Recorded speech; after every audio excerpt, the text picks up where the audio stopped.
So ayun mga kababayan, may dumating na naman si Ate Jackie. Bali apo niyo po yun, Ate Jackie.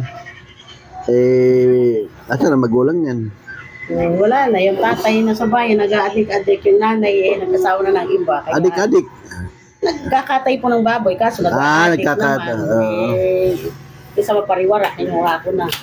Doon po yan nag-aaral ng grade 2. Grade 1 sa akin, no grade 2 kinuha nila. Nung grade 3 kinuha ko dahil nababalitaan ko nga na hindi pumapasok, hindi raw nakakakain. Kinuha ko siya.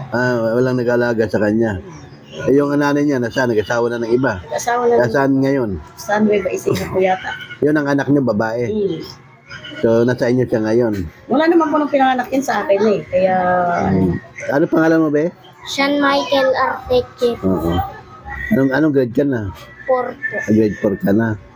At tama-tama, may grade 4 pa akong natira. So, ayan, mga kababayan, ibibigay na lang natin din dito. Kasi alam nyo naman po mga kababayan dito, kung problema rito, tagang hirang kabuhayan, mahirap. Lalo na po kay sa estudyante na gustong mag-aral, wala namang gamit. Wala pa siyang gamit kahit na ano. Wala pa po, hindi pa masipin. So itong gamit natin na ibibigay sa inyo ay grade 4, 3 notebook lang ito, ha? Pero, dagdagan nyo na lang. Pero tingnan nyo rin, may papel na, tapos may Crayola. Diba? Nakakabawas ka na sa... Yan, diba? Lapis, may ballpen. Salamat po. Masaya ka. Sa nagbigay, yun. Ayan. Ang tali, birthday ni Ma'am Juma, ito po, salip na mag-birthday siya, mamimigay na lang siya ng notebook sa mga mag-aaral. So, yun, masaya ka, be. Tingin ka doon, be. Pasalamat ka, be. Salamat po. Ayan. Ayan, sige, ilagay mo.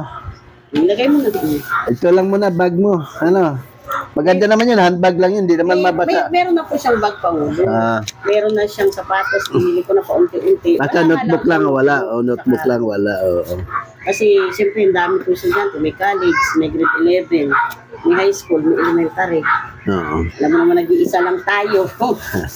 So, single parent, Lola, ang hanap buhay mo, ano hanap buhay niya? Nagluluto nga po ako merienda. Naglalako kayo ng merienda. Magkano naging puhunan niya sa merienda? Kanina namili po ako, naka 1K ako, lahat po yun. 1,000?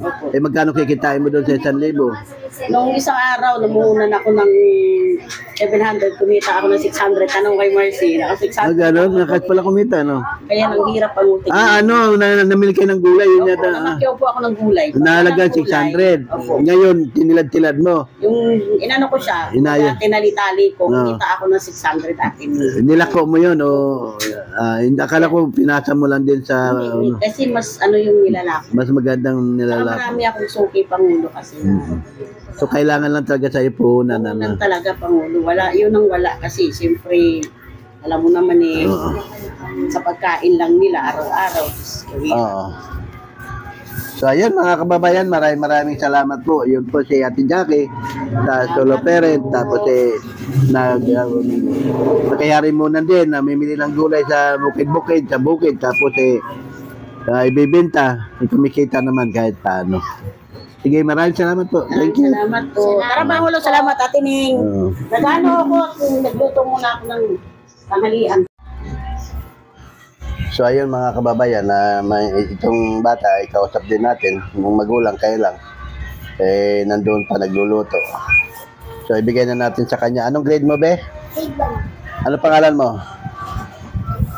Ano pangalan mo? Saan mo? Renz Labita? Grade 1. Ito grade 1. Pink. Gusto mo rin, Pink? Ano sabihin mo?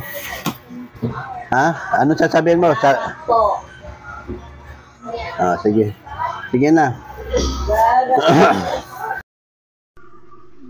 Bali grade 1 lang, may grade, di ba? Kinder ba yun? Grade 1? Kinder at ang ito. Ayun. Kinder lang to. Oo. Pandagdag lang niya na yan. Galing po yun sa sponsor natin ng yung Pinoy Vlogger Charity Group. Mga Pinoy Vlogger. Ginay, salamat na. Salamat din sa iyo. Malaking bagay na ito. Sige po. Thank you po.